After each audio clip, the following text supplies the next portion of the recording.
1980년대 피비 게이츠, 브룩 쉴즈와 함께 3대 미녀로 꼽혔던 소피 마르소는 책받침 여신으로 불렸습니다. 당시 13살의 나이에 출연한 1984년 라붐으로 하이튼 스타로 떠올라 전세계 폭발적인 인기를 얻었는데요. 라붐 속 헤드폰 장르는 지금까지도 회자되며 여러 영화와 드라마, 전세계 곳곳에서 패러디되고 있습니다.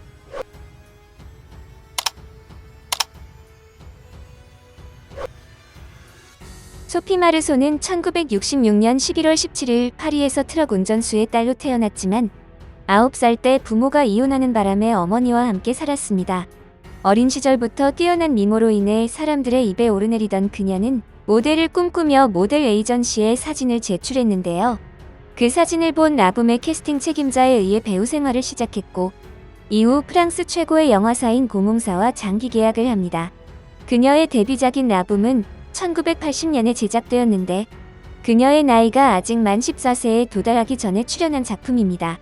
프랑스에서만 500만 명에 가까운 관객을 동원했으며 전 세계적으로 1,500만 명의 관객을 기록할 만큼 데이트 기록을 세웠습니다. 당시 라붐 시리즈의 성공으로 인해 소피 마르소는 전 세계 청소년들의 사랑을 받으면서 만인의 연인이라고 불렸습니다. 일본과 우리나라 등 아시아에서도 그녀의 얼굴이 담긴 포스터나 책받침 등이 불티나게 팔리면서 책받침 여신이라 불리는 등 1980년 최고의 인기를 누렸습니다. 우리나라에서는 1986년에 라붐2가 처음으로 개봉되었는데요. 이후 금성비디오에서 라붐1,2가 출시되었는데 이 두 편의 영화는 당시 비디오 가게를 먹여 살렸다고 해도 과언이 아닐 정도로 폭발적인 인기를 누렸죠. 이후 지옥에 빠진 육체 유코리 러브, 나의 밤은 당신의 낮보다 아름답다 등 다양한 장르의 영화를 통해 다양한 캐릭터를 소화하면서 하이틴 스타에서 연기파 여배우로 탈바꿈했고 그 연기력을 바탕으로 프랑스를 대표하는 최고의 여배우이자 국민 배우로 헐리우드까지 진출하는 유명 배우가 됐습니다. 1980년대 후반 한국 화장품 광고 모델을 시작으로 처음 한국을 방문한 뒤 이후에도 영화 홍보를 위해 7차례나 한국을 방문했을 정도로 한국에 대한 애정이 깊다고 하는데요. 특히 세월이 지나면서 한국에 올 때마다 한국 팬들이 자신을 잊어버렸을 것 같아서 매번 마음의 준비를 하고 왔다고 합니다. 그렇지만 올 때마다 한국 팬들이 그녀의 일정을 알고 공항에 마중 나와 환호해주고 시사회에도 참여해 변함없는 팬심을 자랑해서 매번 감동을 받았다고 알려져 있죠.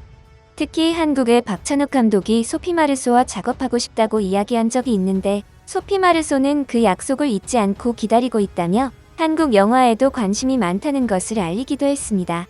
또한 한국에 오면 한국 음식만 먹는다며 김치와 비빔밥을 좋아하는데 비벼서 먹는 음식이 맛있는 것 같다며 비빔밥의 매력을 강조할 만큼 한국을 사랑하는 배우이기도 합니다.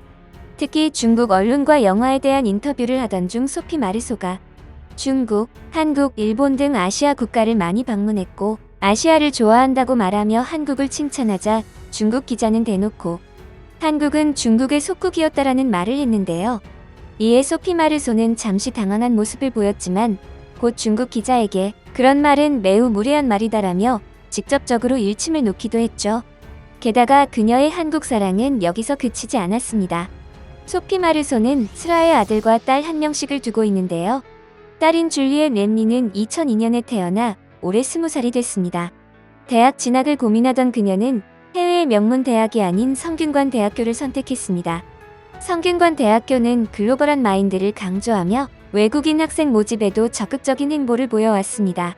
실제로 얼마 전에는 외국인 신입생 학부모 간담회를 진행하기도 했는데요.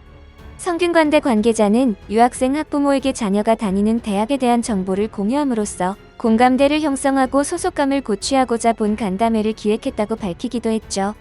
줄리엣이 입학한 글로벌 경제경영전공학과는 한국인보다 외국인의 비율이 압도적으로 높고 모든 수업을 영어로 진행하기 때문에 외국인이어도 학교 수업을 이수하는 데 큰 문제가 없다고 합니다. 현재 줄리엣은 성균관대 서울 캠퍼스에서 수업을 듣는 것으로 알려져 있는데요. 최근 경제 성장과 한류 문화의 열풍으로 우리나라의 국제적 위상이 높아진 만큼 더 적극적으로 한국에 대해 배우고 싶어하는 외국인들이 늘어나고 있습니다. 줄리엣도 한국에서 수업을 배우며 많은 경험을 한 후 좋은 기억을 가지고 돌아가기를 바랍니다.